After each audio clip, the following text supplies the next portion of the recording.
अशोक का शस्त्र त्याग। नाटक। बंशीधर श्रीवास्तव द्वारा लिखित। पात्र: अशोक, पद्मा, द्वारपाल, बौद्ध भिक्षु, संवाददाता, सैनिक। पहला दृश्य। एक मैदान में मगध के सैनिकों के शिविर लगे हैं। बीच में मगध की पताका फहरा रही है। पताका के पास ही महाराज अशोक का शिविर है। संध्या बीत चुकी है। आकाश में तारे चमकने लगे हैं। शिविरों में दीपक जल गए हैं। अपने शिविर में अशोक अकेले ठहर रहे हैं। उनके मुख पर चिंता की छाया है। वे कुछ सोचते हुए आसन पर बैठ जाते हैं। अशोक स्वतः: आज 4 साल से यह युद्ध हो रहा है और कलिंग आज भी नहीं जीता जा सका है। दोनों ओर के लाखों आदमी मारे गए हैं, लाखों घायल हुए हैं, पर हम आज भी असफल हैं। क्या होगा इसका परिणाम? द्वारपाल सिर झुकाकर: राजन, संवाददाता आना चाहता है। अशोक: आने दो। संवाददाता प्रवेश कर: महाराज अशोक की जय हो। शुभ संवाद है। गुप्तचर समाचार लाया है कि कलिंग के महाराज लड़ाई में मारे गए हैं। अशोक प्रसन्नता पूर्वक: मारे गए हैं तो मगध की विजय हुई है। कलिंग जीत लिया गया है। संवाददाता चुप रहता है। अशोक: बोलते क्यों नहीं हो तुम? चुप क्यों हो? संवाददाता धीरे से: बोलूं क्या महाराज? कलिंग दुर्ग के फाटक आज भी बंद हैं। फिर किस मुंह से कहूं कि कलिंग जीत लिया गया? अशोक उत्तेजित होकर: कलिंग के फाटक आज भी बंद हैं? संवाददाता: हाँ महाराज, कलिंग के फाटक आज भी बंद हैं। अशोक उत्तेजित होकर खड़े होते हुए: बंद हैं तो खुल जाएंगे। जाओ, जाकर सेनापति से कह दो कि कल सेना का संचालन मैं स्वयं करूंगा। कल या तो कलिंग के दुर्ग के फाटक खुल जाएंगे या मगध की सेना ही वापस चली जाएगी। जाओ। हाथ से जाने का संकेत करते हैं। दूसरा दृश्य। दूसरे दिन प्रातःकाल का समय। शस्त्र सज्जित अशोक खड़े हैं। उनके पास उनका सेनापति है। सामने कलिंग दुर्ग है जिसके फाटक बंद हैं।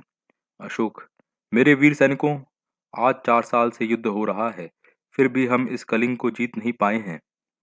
उसके किसी दुर्ग पर मगध की पताका नहीं फहरा रही है। कलिंग के महाराज मारे गए हैं। उनके सेनापति पहले ही कैद हो चुके हैं। फिर भी कलिंग आत्मसमर्पण नहीं कर रहा है। आओ, आज हम अपनी मातृभूमि की शपथ लेकर प्रण करें। या तो हम कलिंग के दुर्ग पर अधिकार कर लेंगे या सदा के लिए मृत्यु की गोद में सो जाएंगे। सब सैनिक तलवार खींचकर: मगध की जय, महाराज अशोक की जय। सहसा दुर्ग का फाटक खुल जाता है। सब आश्चर्य से उधर देखने लगते हैं। उनकी तलवारें खिंची की खिंची रह जाती हैं। शस्त्र सज्जित स्त्रियों की विशाल सेना फाटक के बाहर निकलने लगती है।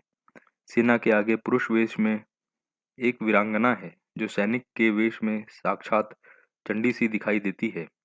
यह कलिंग महाराज की लड़की पद्मा है। स्त्रियों की सेना अशोक की सेना से कुछ दूर पर रुक जाती है। अशोक के सिपाही मंत्रमुग्ध से देखते रह जाते हैं। अशोक भी चकित रह जाते हैं। पद्मा आगे बढ़कर अपनी सेना से: बहनों, तुम वीर कन्या, वीर भगिनी और वीर पत्नी हो। मुझे तुमसे कुछ नहीं कहना है। जिस सेना ने तुम्हारे पिता, भाई, पुत्र और पति की हत्या की है वह तुम्हारे सामने खड़ी है। आज उसी से तुम्हें लोहा लेना है। तुम प्रण करो कि जननी जन्मभूमि को पराधीन होते देखने के पहले तुम सदा के लिए अपनी आंखें बंद कर लोगी। अशोक स्वतः: यह कौन है? क्या साक्षात दुर्गा कलिंग की रक्षा करने के लिए युद्धभूमि में उतर आई हैं? शेष सैनिक भी सभी स्त्रियां हैं। क्या स्त्रियों से भी युद्ध करना होगा? क्या अशोक को स्त्रियों का भी वध करना पड़ेगा? ना ना, मैं स्त्री वध नहीं करूंगा। मुझे विजय नहीं चाहिए। मैं यह पाप नहीं करूंगा। मैं शस्त्र नहीं चलाऊंगा। सैनिकों, स्त्रियों पर हाथ न उठाना। तुम कौन हो देवी? पद्मा: मैं कलिंग महाराज की कन्या हूँ।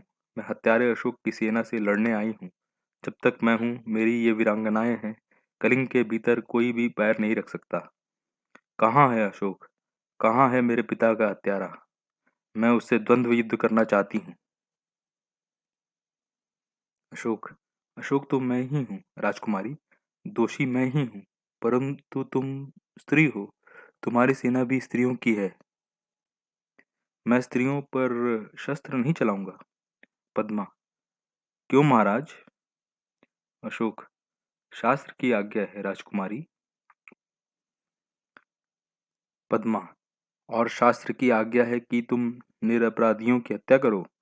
शास्त्र की आज्ञा है कि तुम अपनी विजय लालसा पूरी करने के लिए लाखों माताओं की गोद सुनी कर दो, लाखों स्त्रियों के मांग का सिंदूर पोंछ दो। फूंक दो शास्त्र को जो तुम्हें यह सिखाता है।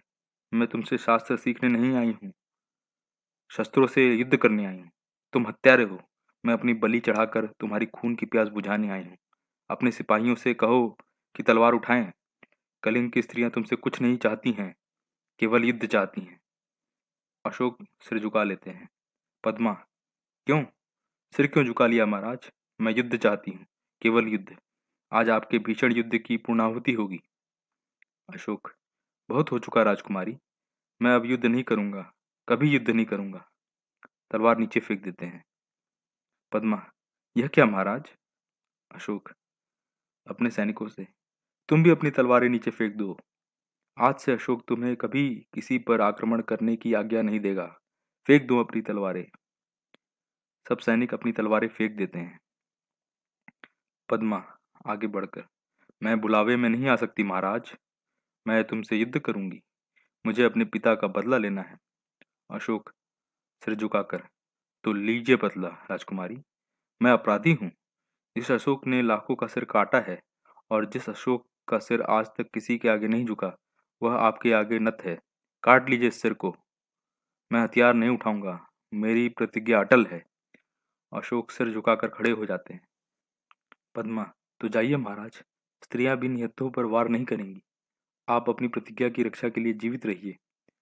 पद्मा अपनी स्त्रियों की सेना के साथ दुर्ग में चली जाती है। तीसरा दृश्य, अशोक और उनके सभी सरदार पीले वस्त्र धारण किए हुए हैं। उनके सामने एक बौद्ध भिक्षु बैठे हुए हैं।